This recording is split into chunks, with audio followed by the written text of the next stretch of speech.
mawa baneverte tokobana milulu na biso déjà à partir à 7h30 oya na 7h30 biso mpe tozali pembeni tokoyebisa bamama oyo nyonso bazali liboso na ngai na parking en tout cas mokolo wana bazala wana te to ekarte bango nano nazela makambo esila alors likambo na lingi nabakisa moke nakanisi boyoki tozozwa disposition mpona esika oyo oya mobulu te eza esika ngai mpe naliaka ozela nazobongisa d'ici une semaine ekozala effectif ndenge tokoyokana tosala ndenge nini mwa bareunion ezala ngai mpe nazosala misala mpo ezala esika mpe ngai naliaka toyokani mobulu kuna te moto aya boyeboye makelele te naboya eloko wana tosali yango ezali biloko tozopesa mpona parti mpo nini mouvement ekele liboso. Merci beaucoup.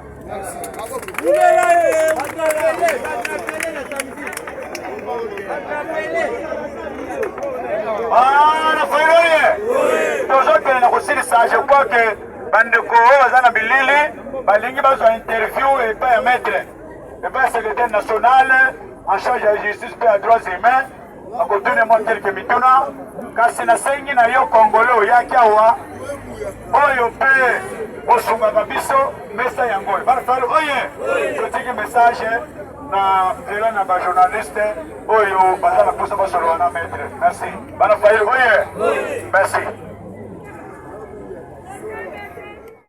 tobeteli maboko mokonzi tobeti maboko bana fairoye nani mokonzi nani mokonzi nani mokonzi nani moyibi ya Kongo nani ateki Kongo eske boyoki te boyoki te eske biso tokozala complice koakompagne Tshilombo mpo mboka ekende biso nyonso Congolais na nzela mokonzi alobi toza na likambo moko koexige dialogue national inclus bato nyonso bandimi moto boyi kaka motu moko kombo na ye Tshilo tokotuna ye yo zana outa wa osopisa makila peuple ko na tere ozokoka te na tere ozokoka te toboyi andima dialogue peuple engeli na dialogue batika kotangisa makila etangimi. Merci na secrétaire national na disponibilité na yo na parlement debout oyo ya ECD ezala ya quartier 3 ya Mabanza ya Mapela ya Pascal ezali parlement debout ya peuple nyonso mpe ya bino bakadre nyonso bolekaka kati bisika population bamona kaka bilongi na biso batondi biso mpe mingi. Félicitations aussi l'exécutif Mbujimayi Kananga na disponibilité na yo tozoza aussi maloba mbala mibale parce que tuta biso mais eloko moko esengo bakisinga na sepeli fort otona nini alobi atieli biso na disponibilité bafre na ye apatia lelo tokozwa ngo tozobanda kotela yango lobi kisa tokati maboko na failo ye esengeli eye basharisha ngo awetondi etikali awo delingele bato bimi tosololi ezongi basharge boye te wana babenga yango basacrifice bafailo ye eza lokola muza abimisi 2000 francs asali banderole amobilize asombi pile ezali nyonso basacrifice na boye te eza bato tokosoutenir bato bozotraine bapa oya pebe osoutenir combat oyo ekende libo yambo toclotire antenne nazozongisa maloba epai ya exécutif Mbujimayi Kananga alobi aza na mwa likambo azobakisa maloba mboka oyo mokonzi. Bana Fayulu oye! Bana Fayulu oye! Bana Fayulu oye!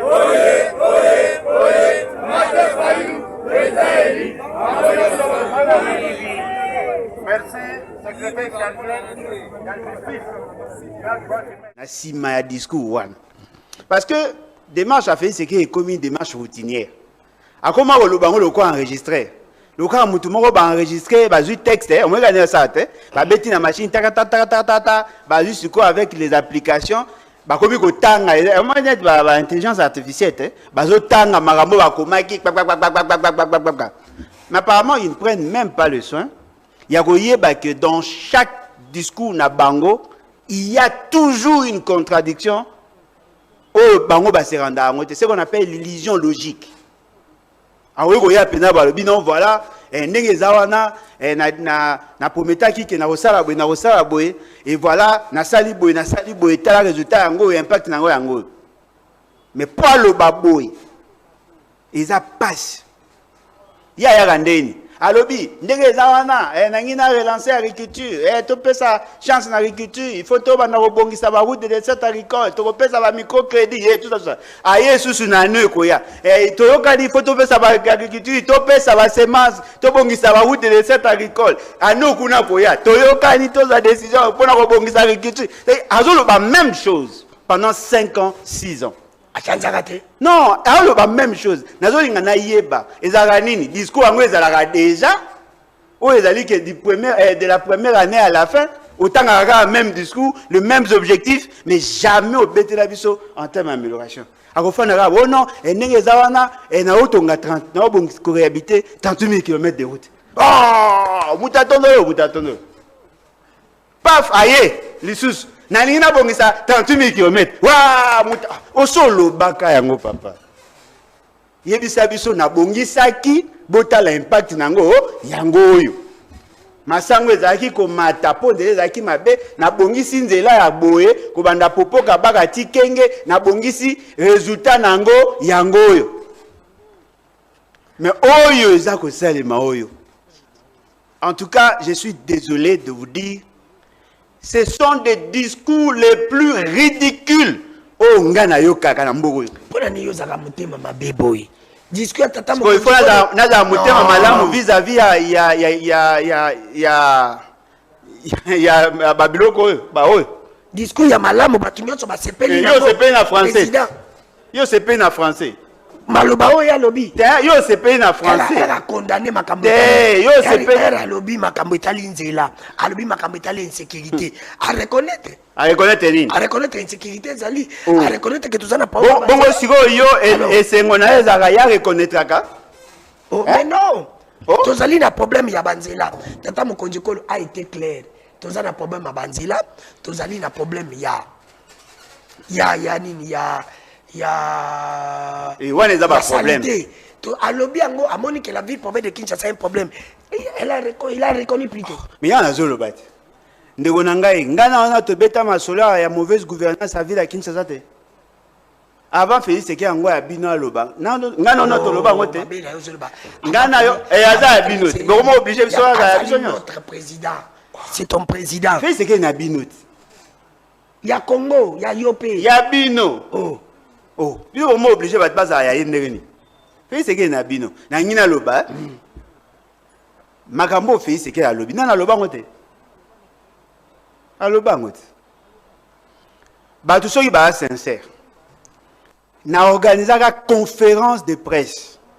Ba journaliste boyaka ebele. Na neko expliquer bino sur les risques. Il y a non atteinte à l'objectif, il y a programme à 145 territoires. Ouais. Na loba na bino que mécanisme o baché l'opérationnalisation va poser problème. Na loba na bino que likanisi ya ko sala programme à 145 territoires et za rapona oyiba mbongo ya Congo. Félix Tshisekedi a boaké biso mbwakela. Abina biso te, ça fait 85% exécution. Paf, aye sous oh non 40% exécution. Oh, papa boni. On va dire que le programme l'équipe bien, première phase de l'équipe bien, il y a des avancées, batongi banini. Il y avait un objectif de plus de 2000 infrastructures en termes de bâtiments, plus de 2000, c'est-à-dire écoles, bâtiments administratifs, hôpitaux, plus de 2000. Mais ailleurs sous ce nom, il y a 400 et quelques.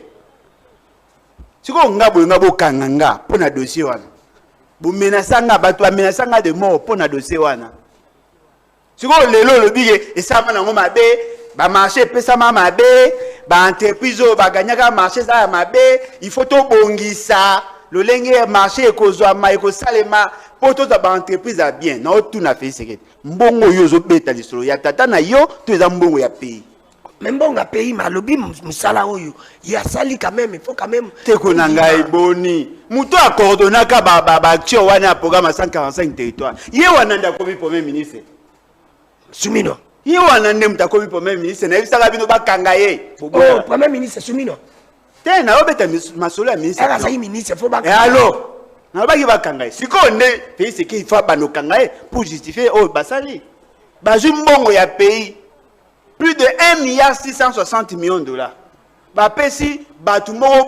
Gérer. Ils ont créé de coordination politique, coordination stratégique, coordination opérationnelle. Ça dit organe d'abord. L'État na 3 agences. CFF, BSECO, NAPNI de pour exécuter banina.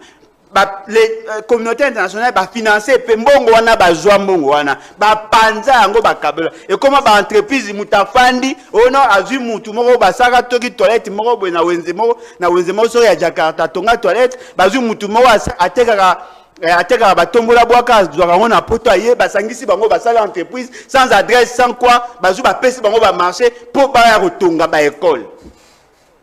Là qui ça va na partager photo moro ya école moro lianza je pense na Maindombe papa bato afandi directeur azotangisa papa mukolo ba yebisi no papa to yeko buka mokonda mboka yeko tonga école ya sika moderne bazui pancarte baboleli eka liboso abitale kozala boye papa na ndemi classe nyebanda école etongami te.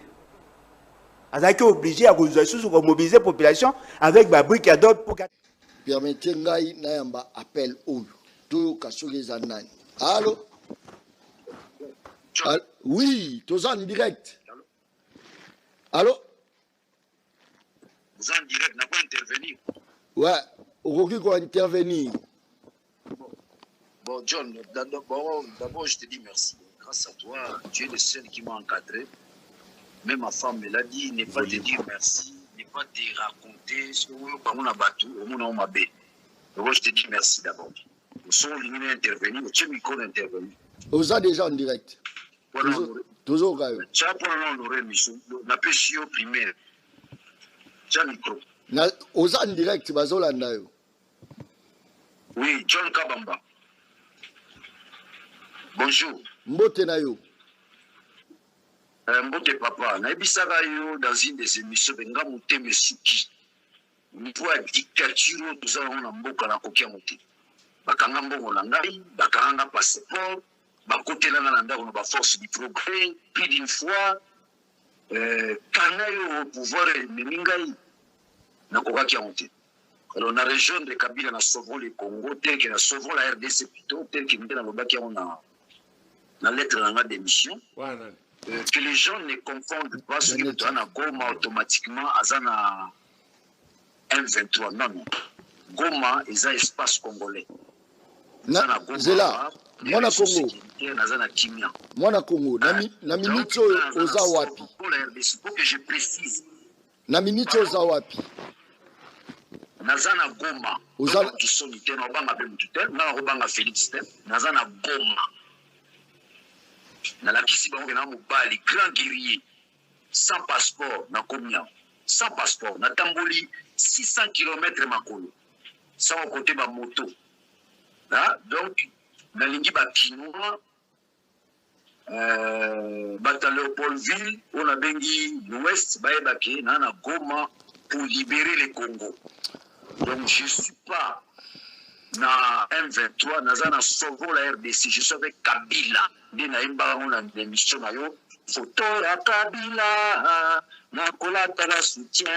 N'est-ce pas que ça trahison? Batou awa balobi au trahir au région de bateau bazako bouma baninga na biso to bandeko la biso ba congolais. Non, c'est faux. On les a manipulation. Le premier traître c'est Félix. Le premier traître, il a bradé notre lutte. Moi je continue la lutte. Sauvons la RDC, c'est vite pour libérer les Congolais. Le premier traître à Congo, Congolais, Félix. Il a bradé la lutte pour la LAR. Il n'est pas président, il n'a pas été élu, C'est un président autoproclamé. Voilà, selon yo. Illégitimité à pouvoir. Voilà, selon yo. Illégitimité à pouvoir.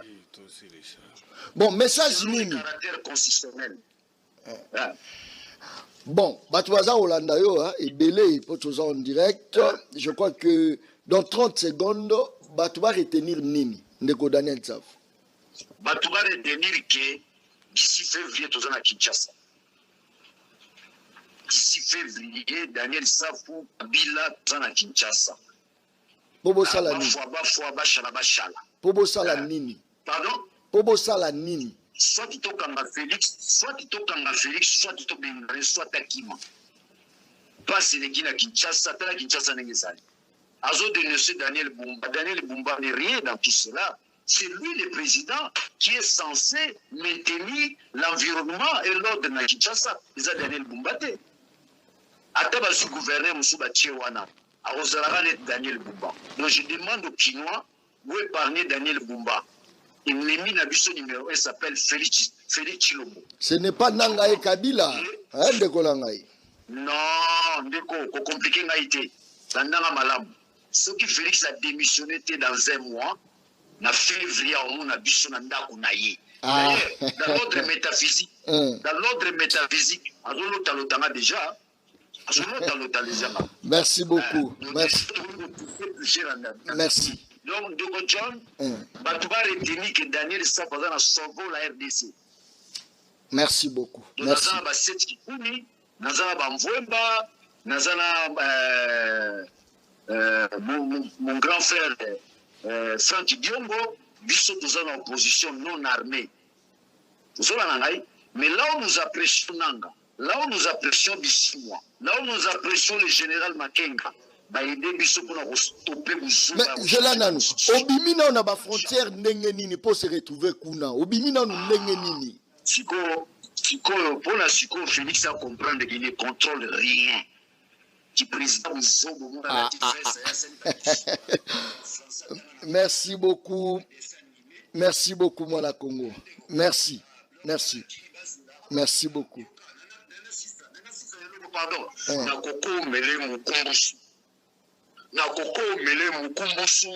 Merci beaucoup. Merci.